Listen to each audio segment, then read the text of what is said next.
Bonjour à tous ces amis et bienvenue sur la chaîne Mad Max 3. On se retrouve aujourd'hui pour une nouvelle vidéo. Le gouvernement est au plus mal. Les paysans sont dans la rue et ça ne plaisante pas avec eux. Le président de la République tente de faire marche arrière avec le Mercosur, mais la Commission européenne l'envoie balader. C'est la panique à bord du gouvernement. Likez un maximum cette vidéo, bon visionnage. Voilà. Dans le Gers, le protocole sanitaire strict mis en place par le gouvernement est de plus en plus contesté, quitte à prendre le risque de se mettre hors la loi. Les seuls qui sont responsables de ça, c'est le gouvernement et c'est l'Union européenne avec leurs consignes barbares de dépeuplement total.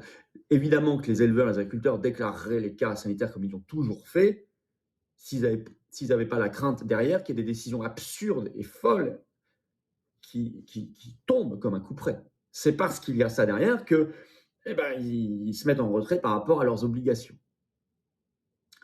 Mais c'est le signe qu'on est en train de voir émerger quelque chose de puissant, une résistance puissante. Le Monde d'ailleurs en parlait le 13 décembre, le titre DNC, on n'a pas peur de la maladie, on a peur des abattages de bêtes, s'inquiètent les éleveurs mobilisés. Ça traduit tout. Ça résiste partout. Et là, est tombé par une enquête du Journal du Dimanche sortie le 14 décembre, le JDD, confirmation de ce que nous, nos militants, notre référent de l'Ariège avait vu dans cette fameuse ferme de l'Ariège sur le terrain, c'est-à-dire, on ne sait pas si c'était 9 ou 7, apparemment c'est 7 gendarmes mobiles qui ont laissé tomber le casque et qui ont refusé de participer à l'affrontement contre les paysans. Je vais vous lire un bout de l'enquête du JDD. Une grande enquête du Journal du Dimanche vient de confirmer que 7 gendarmes mobiles, je cite, ont refusé d'intervenir le 12 décembre 2025 lors de la prise de contrôle de la ferme des Bordes sur Arize en Ariège. Le jour où un imposant dispositif de force de l'ordre avait été déployé par le gouvernement contre des agriculteurs qui protégeaient leurs vaches d'un abattage aveugle et insensé. Des paysans qui voulaient vivre et non mourir. Selon le JDD, ces 7 gendarmes mobiles risquent de lourdes sanctions. Je cite, on est tous dégoûtés, on a le sentiment d'affronter une partie de nous-mêmes, des gens qui pourraient être des amis ou des cousins, cite encore le JDD. Alors, dans la journée du 15 décembre, le ministre de l'Intérieur, Laurent Nunez, a émis des protestations et a voulu entrer dans une stratégie de dénégation de cette affaire. Or, l'enquête journalistique du JDD confirme, et d'ailleurs, ils se sont renseignés auprès du ministère de l'Intérieur qui parle de possibilités de lourdes sanctions, ce qui prouve bien qu'il y a un fait, sinon le gouvernement parlerait pas, le ministère ne parlerait pas de lourdes sanctions. Et par ailleurs, de toute façon, on l'avait déjà annoncé quelques jours avant, on en a parlé dans notre direct vendredi dernier sur cette chaîne, parce que nous, et comme beaucoup, il y avait des témoignages de terrain. Voilà, les gens ne sont pas aveugles, ils ne sont pas idiots, ils ont bien vu. La pétition nationale en soutien à ces 7 gendarmes mobiles qui risquent de lourdes sanctions est en lien sous la vidéo en description. N'hésitez pas à la signer, à la partager, ils vont en avoir besoin. C'est une brèche qui peut devenir un grand torrent, tout cela. Alors ça, c'est sur le volet, vous voyez, DNC. On a une ébullition. Et sur le volet accord de libre-échange Union européenne-Mercosur, dont la signature serait imminente, eh bien, là aussi, ça tombe très mal pour Macron parce qu'il vient de se faire envoyer balader, mais vous allez voir dans les longueurs et les largeurs, par la Commission européenne. Car, en effet, selon une dépêche AFP le 14 décembre, Macron et le gouvernement avaient demandé un report de la signature. Je cite, dépêche AFP, accord UE-Mercosur, la France demande à la Commission européenne le report des échéances prévues cette semaine.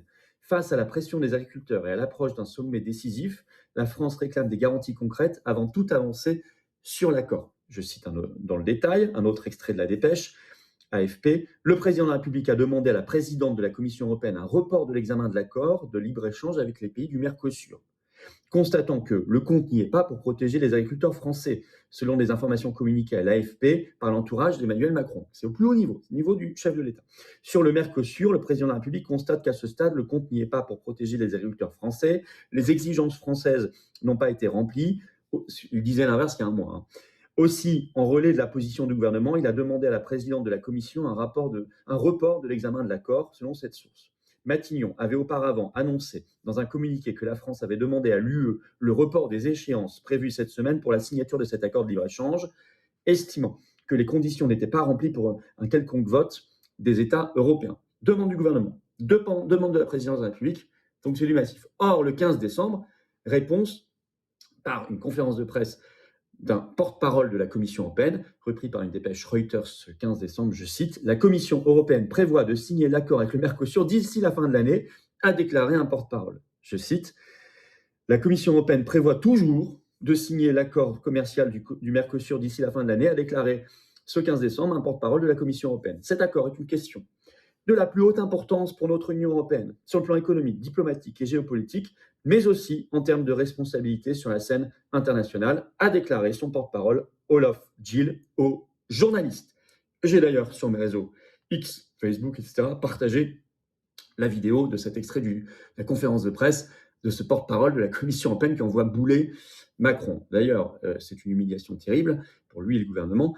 Et il n'y a pas que la Commission européenne, il y a l'Allemagne qui pousse beaucoup derrière. C'est ce que rapporte un article de Politico ce 16 décembre. Je vais vous citer un petit extrait. La requête française en a irrité, au premier rang desquels l'Allemagne, qui considère que le traité Mercosur est absolument nécessaire cette semaine. C'est une citation. Et y voit, je cite, un signal fort de la capacité d'action de l'Europe, selon Stéphane Cornelius, porte-parole du gouvernement allemand. Interrogé par Politico, le commissaire européen au commerce, Maroš Šefčovič, a lui estimé qu'il s'agit d'une question de crédibilité et d'être stratégique. Donc, le gouvernement Macron. Les amis, la vidéo est terminée. J'espère qu'elle vous aura plu. N'oubliez pas de vous abonner et de liker un maximum. On se retrouve très vite pour une prochaine vidéo. Merci, salut!